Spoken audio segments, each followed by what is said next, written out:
Te voy a leer unos textos que están en la palabra de Dios, en tu Biblia, que ya anunciaban desde entrada acerca de la presencia de los falsos maestros en la Iglesia de Cristo. El objetivo es alguien que está detrás de esto, pero que no asoma su mano. Sin lugar a dudas es el mismo Satanás. Pero va a utilizar a estas personas que son corruptos de entendimiento, hijos de maldición, que realmente no han tenido una experiencia real con el Espíritu Santo. Sin embargo, van a hablar como si tuvieran una relación con Dios y van a tratar de engañarte. Va a decir el apóstol Pablo, y escucha bien, dice, porque yo sé que después de mi partida entrarán en medio de vosotros lobos rapaces que no perdonarán al rebaño. Le estaba hablando a los ancianos de la iglesia de Éfeso, los llamó. Él se iba a ir ya de Asia, iba a ir a Jerusalén, y les va a dar este mensaje. Y les dice, porque yo sé que después de mi partida entrarán en medio de vosotros lobos rapaces que no perdonarán al rebaño, y de vosotros mismos, escuchá bien, y de vosotros mismos se levantarán hombres que hablen cosas perversas para arrastrar tras sí a los discípulos. Vos sabés que esta es una de las principales características de los falsos maestros, el tratar de darte una enseñanza engañosa para arrastrarte hacia sus intereses personales que tienen que ver con su carne, con su concupiscencia, con sus avaricia, con sus malos deseos. Después te voy a hablar de algunos de ellos. Porque algunos hombres, dice, está en la carta de Judas, porque algunos hombres han entrado encubiertamente, los que desde antes habían sido destinados para esta condenación, hombres impíos que convierten en libertinaje la gracia de nuestro Dios y niegan a Dios el único soberano y a nuestro Señor Jesucristo. ¿Sabe lo que es convertir la gracia de Dios en libertinaje? Es cuando todos ellos enseñan que con tu cuerpo vos podés hacer lo que querés. Podés seguir fumando, podés seguir teniendo relaciones sexuales antes del matrimonio, podés seguir diciendo mentiras piadosas, como ellos le llaman. Bueno, todo eso está dentro de los errores que enseñan toda esta gente. Juan dice, hijitos, ya es el último tiempo. Y acordate que todo esto está siendo escrito hace casi 2000 años atrás. Hijitos, ya es el último tiempo y según vosotros oísteis que el anticristo viene, así ahora han surgido muchos anticristos, por eso conocemos que es el último tiempo. Salieron de nosotros, pero no eran de nosotros, pero salieron para que se manifieste que no todos son de nosotros.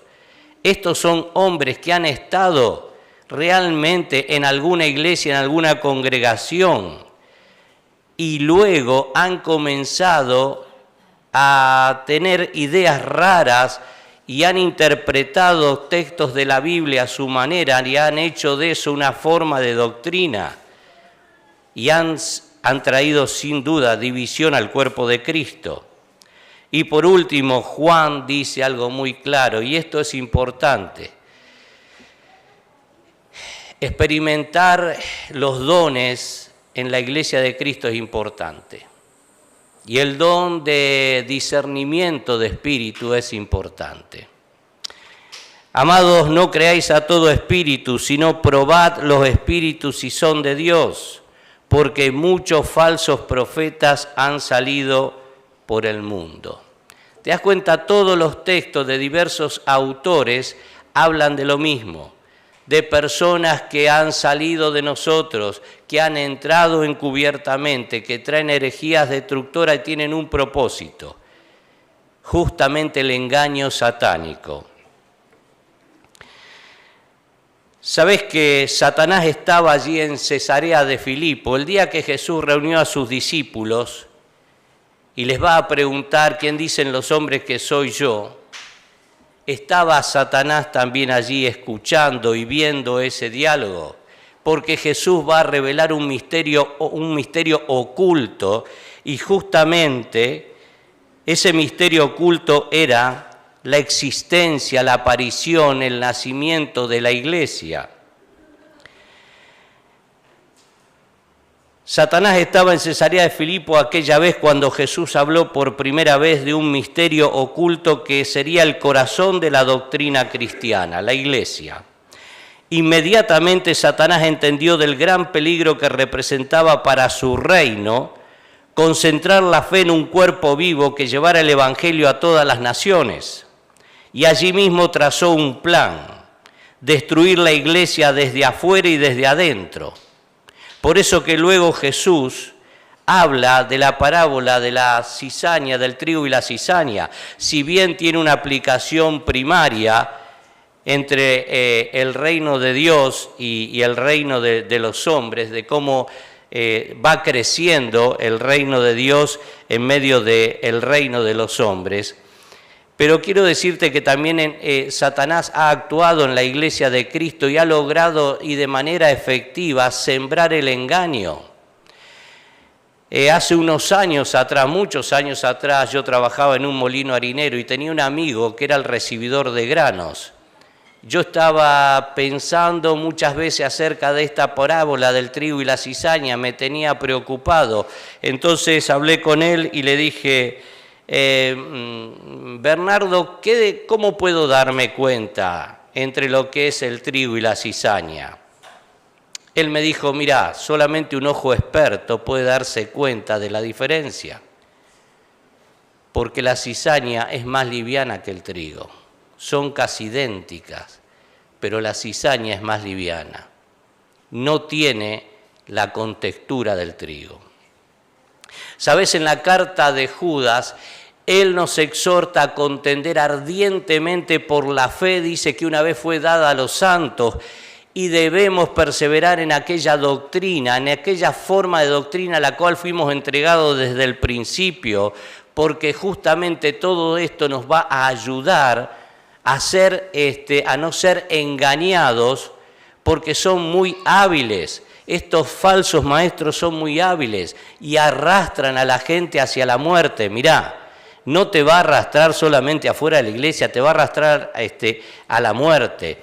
Quiero darte dos ejemplos, uno de ellos realmente bastante graves, ¿no?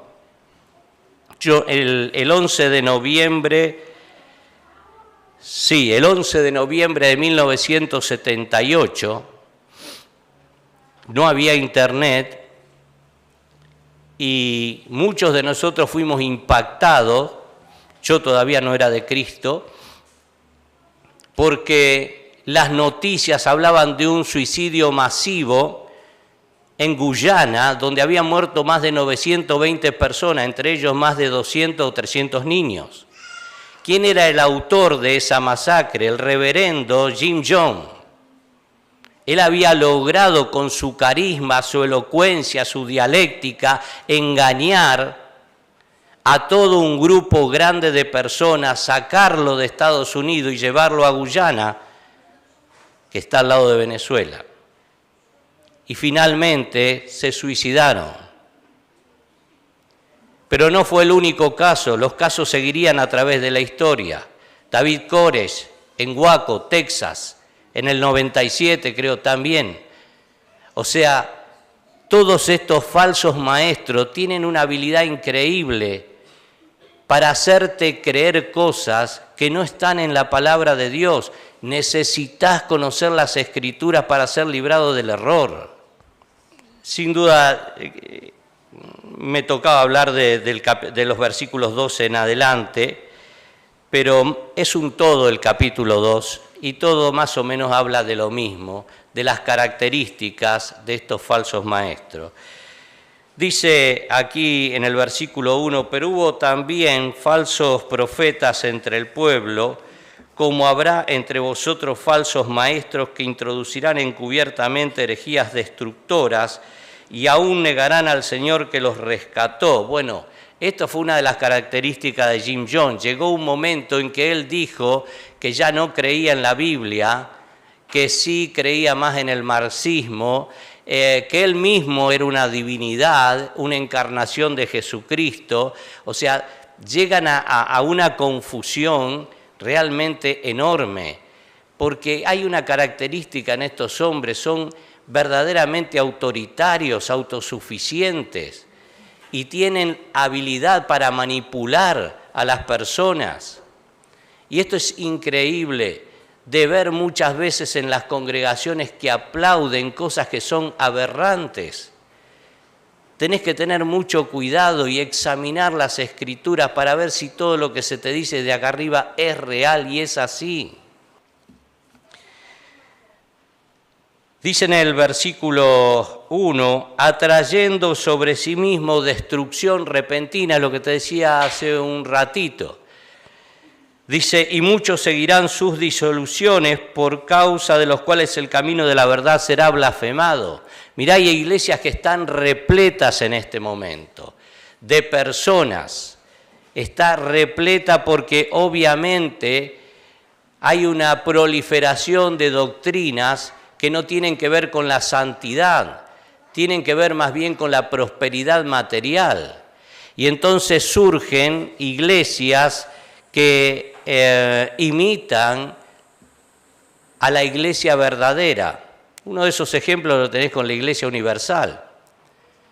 Hasta te pasan música evangélica. Y durante un tiempo estuve hablando con uno de ellos y me decía, yo lo que hago es llevar el diezmo porque Dios así me prospera y me da mucho más trabajo. Eso es una barbaridad, es desconocer la palabra de Dios. Dios te va a bendecir en la medida que le obedezcas. Dios no necesita de tu dinero. Por último, dice también que por avaricia harán mercadería de vosotros. Bueno, en muchos casos ven a las personas como una fuente de ganancia. Uno de estos personajes que están aquí anunciados en los versículos más adelante era el profeta, que lo tengo anotado por aquí, el profeta Balaam, hijo de Beor. ¿Quién era este personaje? Este era un profeta del cual habla el libro de Números. Cuando el rey de Moab vio a todo Israel extendido sobre todo su territorio, tuvo temor y mandó a llamar a este profeta para que este profeta maldijera al pueblo de Dios. Y fue y le mandó mucho dinero. Y obviamente le agarró la bolsa, iba contento y Dios le paró el carro y le dijo, no vas a maldecir a mi pueblo, porque yo no he visto defecto ni error en mi pueblo. Y él estuvo luchando con esa cuestión y cuando llegó delante del rey le dijo, mirá, yo la verdad que estoy dispuesto, pero Dios me lo prohíbe. Y trató de alguna manera de que la situación de que ese dinero no se le escapara. Bueno, finalmente no lo hizo. No maldijo al pueblo. Pero él necesitaba el dinero. De alguna manera se iba a ir de ese lugar con el dinero. ¿Sabés qué hizo? Le propuso al rey de Moab que las hijas de Moab fueran a invitar a los hijos de Israel para fornicar con ellas en sus tiendas. Y ahí sí iba a traer la maldición sobre los hijos de Israel. Qué hábil, ¿no? Esto sigue sucediendo. De alguna u otra manera sigue sucediendo. Al decir los tales ya de largo tiempo, la condenación no se tarda y su perdición no se duerme, da a entender que el juicio de Dios sobre estos hombres corruptos que introducen herejía destructora será inminente e implacable. Perecerán en su propia perdición recibiendo el galardón de su injusticia. Dios es justo. Pero hay un versículo más que está aquí en versículo 14. Dice, tienen otra de las características de esta gente, tienen los ojos llenos de adulterio, no se sacian de pecar, seducen a las almas inconstantes, tienen el corazón habituado a la codicia y son hijos de maldición. Bueno, es seria, ¿no? la acusación y la descripción de esta gente. Dice que tienen el corazón habituado a la codicia. Para ellos las personas son fuentes de ganancia. Y entonces han trazado doctrinas del diezmo y de la prosperidad para que justamente enriquecerse a costa de los fieles de la congregación. Dice que tienen los ojos cargados de adulterio. Mirá, si hay una característica en estos personajes, la falta de santidad y de pureza. Ellos no pueden mirar a una mujer sin codiciarla.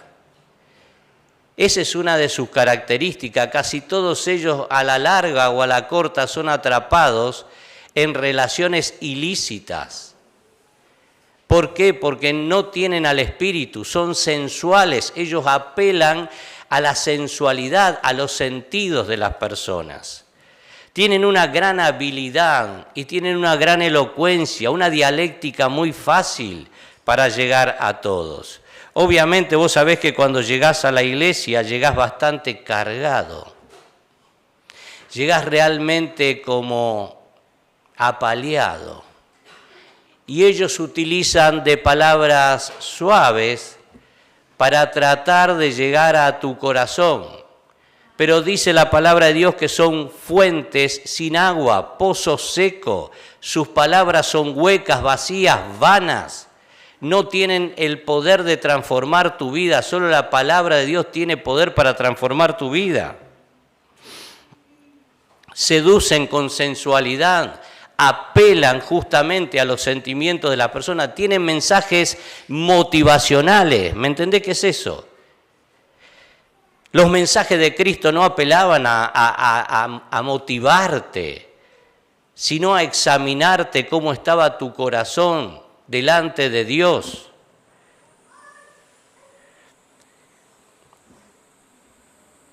Y dice que son hijos de maldición. Y se han extraviado dejando el camino recto, imitando el camino de Balaam, para los cuales la más densa oscuridad está reservada para siempre. Están apartados para ser castigados en el día del juicio, por lo cual su condenación no se tarda y su perdición no se duerme.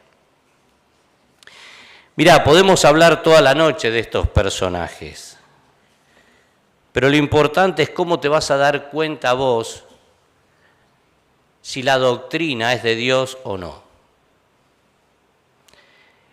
Si estás en oscuridad espiritual es un imposible.